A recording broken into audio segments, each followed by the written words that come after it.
Hello, everyone. This is Tom Fox back again for another episode. And I'm absolutely thrilled today to have with me Corinna Hagen. Corinna, first of all, welcome to the podcast. And thank you so much for taking the time to visit with me today. Thank you for inviting me to your show, Tom. So, as you will find out more in the podcast, Corinna is a podcaster, she is an author, and she is a business leader and coach and the founder of Zeradigm. And Corinna, what I wanted to start with is could you tell us about your professional background? Sure. Yeah.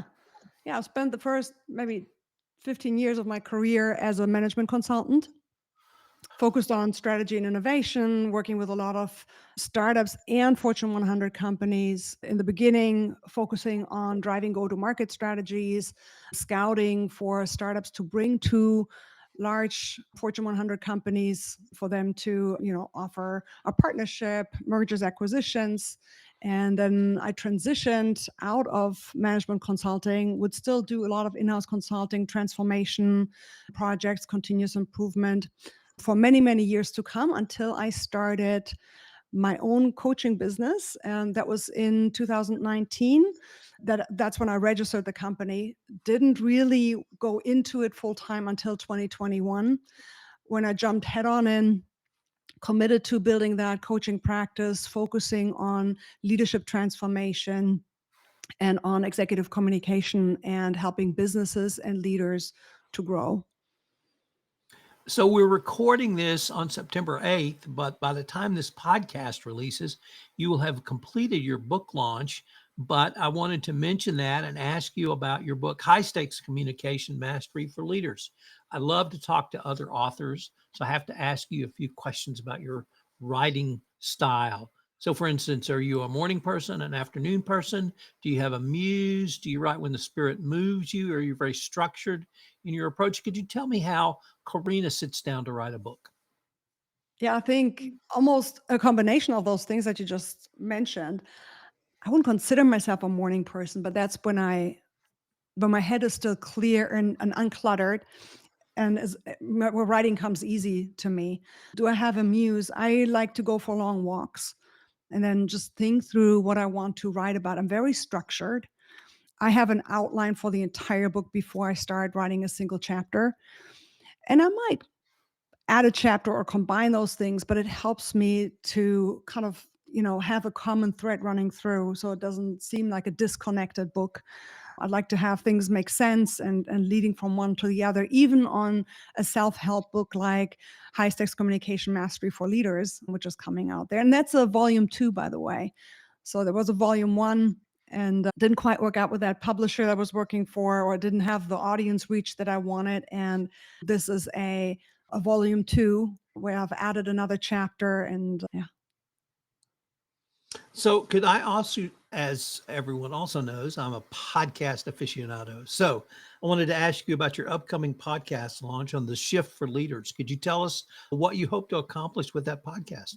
Oh yes, I'm excited to talk about that, Tom. And by the way, I've learned from you when you sent out your invitation for this podcast. I took copious notes, saying, "Oh, this is a great way to prepare somebody," because you're very organized there. Yeah. So the shift for leaders, the first episode, by the way, launched last week. We'll go public every 2 weeks, and the first episode was recorded with Linda Fisk. Now, the intention here is not to just have another talk where we just interview people or where I just, vomit out everything I know. I want to make sure there is deep value added for the listeners by listening to how other leaders, business leaders, whether that's somebody leading teams in a corporate environment or small business leaders, how did they manage to overcome certain challenges in high stakes communication, business challenges? So I want to hear the juicy stuff, like how did you manage to get through that? And I'm excited because the guests that I have pre-recorded with so far have all gone in and let their guard down a little bit and said, that life is not a straight line. To get to success, you have to go through some valleys too.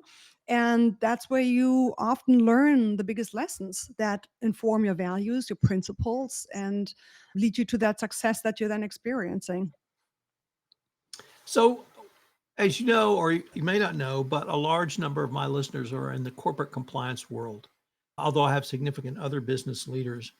And I wanted to start with asking what's going to sound like a very basic question, but it's one that in 2025 we're still struggling with, which is how can leaders shift the mindset around compliance from a check the box exercise to a true business differentiator?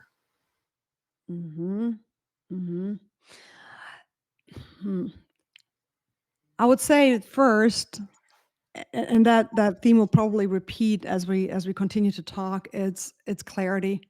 I'm a big advocate of having clarity for yourself first. If you don't know what you stand for and why you're doing it, you will have a hard time convincing other people that that's the right thing to do. Then it becomes a check in the box. We do compliance, everybody else does too, and then it's not a differentiator, right? Because then you're communicating it in a way that everybody else does, right? We do compliance, so does everybody else. If it's a USP, then it has to be unique and has to be a point that can sell you over the edge to your clients. And so if you have clarity on why compliance matters, if you can connect that to your values, that clarity will translate into conviction or into a level of confidence. And I think that's where your differentiator is. That's when it becomes a driver of differentiation, because if you're convinced that this is the right thing to do, then you communicate that in a way that resonates. In the compliance world, 25 years ago, we had something called the whistleblower line or the reporting line or the hotline. Mhm. That sort of evolved to a culture of speak up and then a culture of listen up. And I really wanted to use that as an introduction to ask you what's the role of leadership in communication, trust building, both in cultivating a culture of speak up, but also cultivating a culture of listen up. Can you rephrase that question? Sure. So we have anonymous reporting lines, hotlines, Hmm. and now we try to encourage companies to really have a whole culture around speak up. So that of course means psychological safety, it means trust, it means someone who is willing to raise their hand and speak up.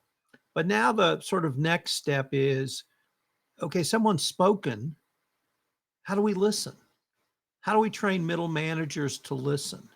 How do we train those in compliance or other corporate functions to really listen and then have both someone with the courage to speak up, but also listen up with empathy and in a way that can move the corporation forward? So I really wanted to maybe get your views on that in terms of speak up, listen up, communication, trust building. Hmm. Great. That's a great question. And thank you for elaborating on that a little bit. Mm, it almost coincides with the conversation I will have at LinkedIn later this year, speaking at Talent Connect, where I introduce leadership sandboxing, which requires a level of humility and vulnerability, not having to be the leader who has everything figured out. We're living in a fast-paced world. Change has always been there. Now it comes at you faster. Levels of ambiguity are higher. Expectations for leaderships have changed. And for example, like building that psychological safety, giving employees a voice, and not having this kind of hero leadership where you are the only one who has figured it out and then tells everybody else where to go. And so that requires a mindset shift and a different approach. When you say empathy and listening, yeah, how do you listen with empathy? I would say listen with curiosity. Listen to understand first, and not just understand on a knowledge level, seeking to understand where the person is coming from, what their intentions are, and listening really openly without listening to respond. So that's what the difference is, right? We can listen to respond, most of us do, but if we listen to understand first, then we're seeking a dialogue where the other person gets enough space, room for them to share, before we give them the answer. Because if we listen to respond, we're really not listening at all. We're just looking for an opportunity to share our opinion. Yeah.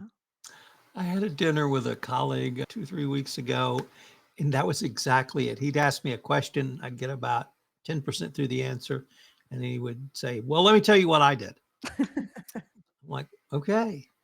And he did it the whole night. So it was kind of funny to watch in a Yeah. odd sort of way. But anyway, so I have another colleague who says there are no difficult conversations. There are conversations about difficult topics. Mhm. So I wanted to ask you, how do you coach business leaders or really anyone in the corporate world or perhaps even outside the corporate world about how to have a conversation or even a framework around having a conversation about a difficult topic? I like that. And I like what your colleague said there. There's no difficult conversation, no difficult topics. What makes it difficult or what makes it high stakes for us is what we attach to the conversation, right? The outcome we're expecting. So first I would say have that outcome in mind. Why am I here? What am I trying to achieve? Why is this making me nervous? Right. Sometimes it is that, our inner critic is showing up and we're having a little bit of an imposter syndrome moment, perhaps.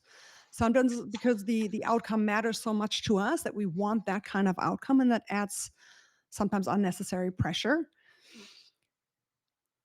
But then, in a lot of the conversations when people bring these scenarios to me, when we have like one-on-one coaching sessions and leaders open up deeply and they say, this is the conversation and this hasn't gone well, and like, how am I going to get past this? Very often the way the conversation derails is because we become angry at the person and we stop the dialogue, because now it becomes us pitted against each other instead of us partnering to work on the same challenge.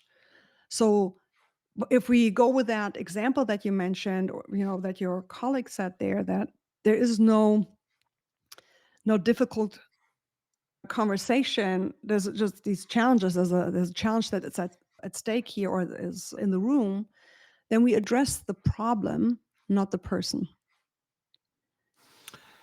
Many of the listeners to this podcast will work in multinational corporations where they will have responsibilities literally across the globe with cultures and people that may be very different than those here in America.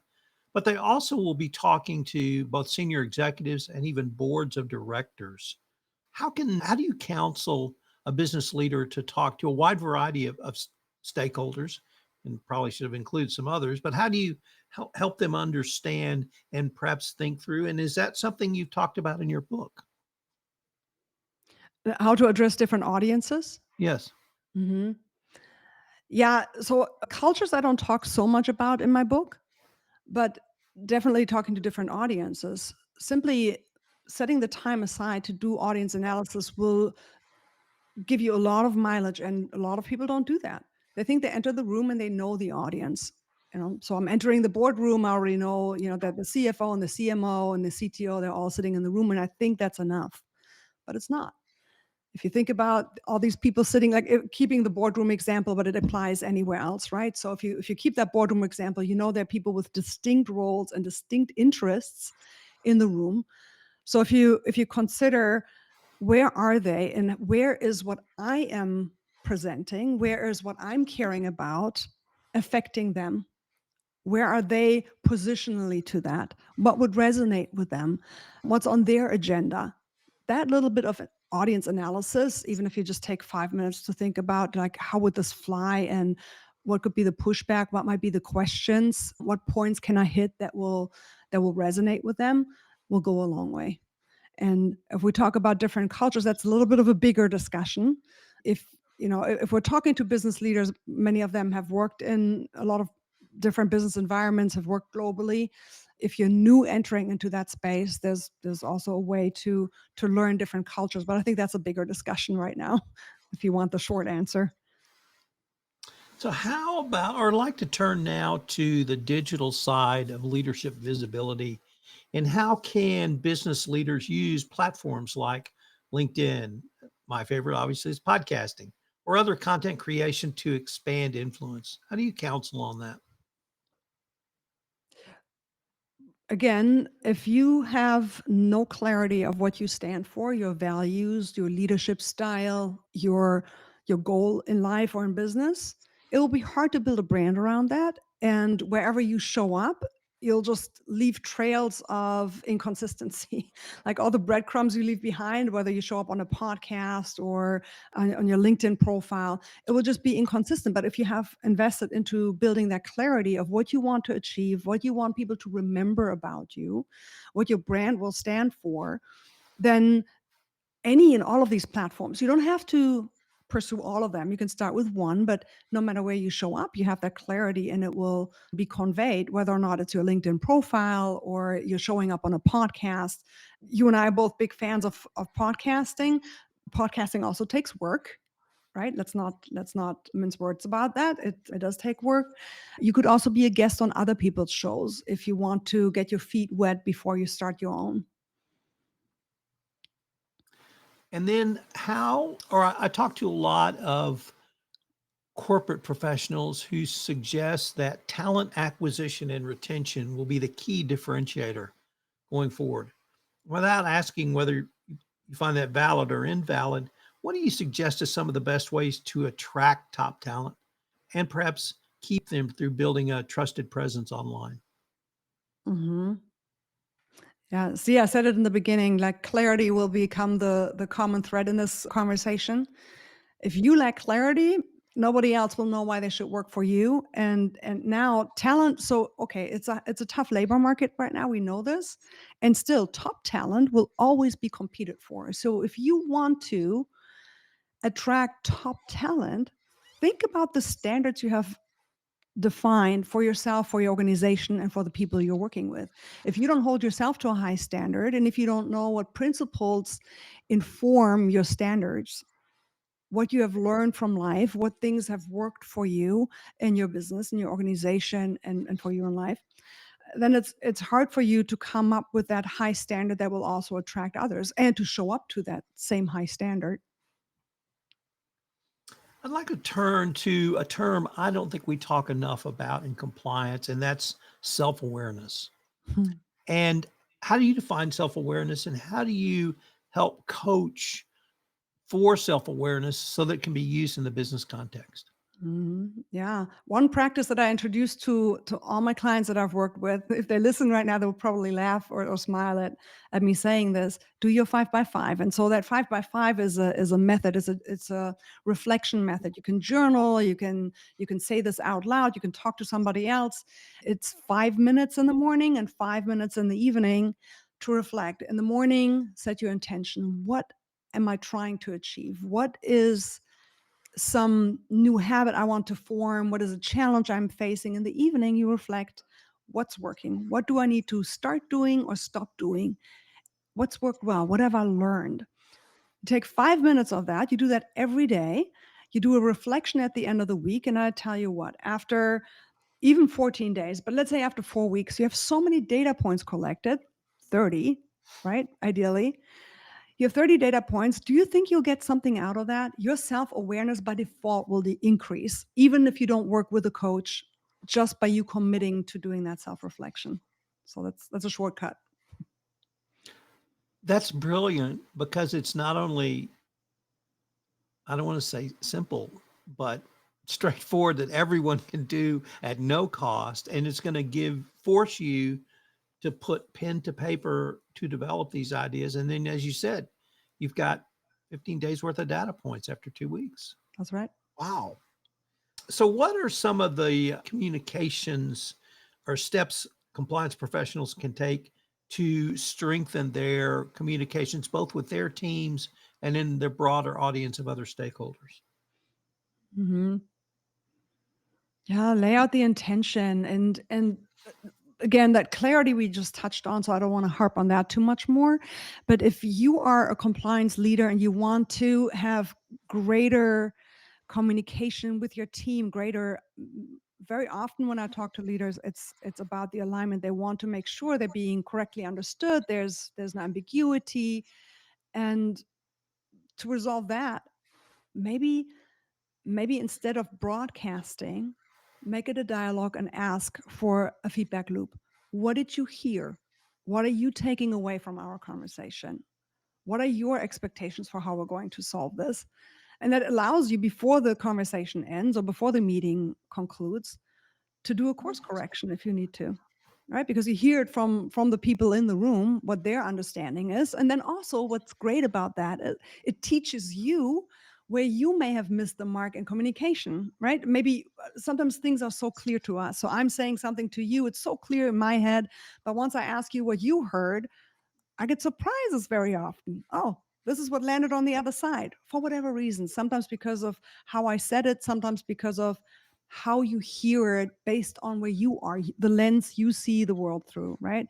And so that allows us to then align. And that often does, yeah, a great trick, like has a great impact on improving communications. Well, I don't think you've said the word clarity enough because that is clearly one of the key themes here, but it also requires us to focus on that. So don't be surprised to see the word clarity in the title of this podcast episode. As we move towards the end, could you tell us a little bit about your consulting company and the services you offer, Corinna? Absolutely. Yeah. Thank you for giving me that opportunity. So I work both with corporate leaders on leadership development. I coach teams to become high performing teams, and high performing teams become high performing teams because they collaborate well. They have a level of communication. For example, we found through extensive research that when teams have a high level of candid in their communication, when they're able to communicate candidly with each other, there's a high level of trust and there's a high level of effectiveness. And so I work with companies in coaching their teams to become highly effective. I work with individual leaders in one-on-one coaching settings to improve their leadership communication and their leadership effectiveness. I also have a group. It's called The Shift. That's at zerodime.com/leadershift. If you're curious about that. I also work with small business executives who also want to work on their leadership effectiveness, but the spin is a little bit different because for them, they also want to learn how to grow their business. And so I have a separate group for them because they see eye to eye level with other business leaders. And that group is called Catalyst. That's zerodime.com slash, actually the other way around. It's catalyst.com/zerodime. And so yeah, those are the main groups. And then, as you know, I have books that I have published, including that journal that includes that 5x5 method that I just referenced. All of those are available on Amazon. And Corinna, if any of our listeners wanted to connect with you, what would be the best place for them to go or best way for them to do so? Yeah, I think the easiest way to remember probably is LinkedIn. You can go to linkedin.com/in/contact Corinna. Well, Corinna, I rarely say this in a podcast, but actually I'm going to take some of your strategies away. I love the 5 and 5. So thank you for that. Absolutely. I hope we can continue this conversation. Yes. And you know what? I tell you what, if you really like that, I'm going to show you my new, so this journal, I just got new copies. If you want me to, I'll mail that to you. If you send me your address, the 5x5 is in there. Is like, every day it prepares you to kind of set your goals for the year as a quarterly reflection. So if you want to get into reflective practice, I send that to you. It's a timeless calendar. So you put the dates in and you're good to go. Well, thank you very much. I will email you my mailing address. Very good. Compliance Podcast Network. Start your mornings with daily compliance news, quick, sharp updates on the top compliance and ethics stories in under 5 minutes every morning in Compliance Podcast Network. Because compliance never sleeps. Need practical advice fast? Check out Compliance Tip of the Day. One actionable idea to level up your program. Short and sweet. Every day on Compliance Podcast Network. Got 10 minutes? We've got the week's top 10 stories. 10 for 10 brings you the big compliance headlines. Fast, fun, and focused. Every Saturday on Compliance Podcast Network. And don't miss the Sunday Book Review, where compliance meets culture through must-read books and big ideas every Sunday in Compliance Podcast Network. Whether you're in the office, on a walk, or commuting, stay smart, stay ethical, stay tuned. Only on the Compliance Podcast Network, available wherever you listen to podcasts.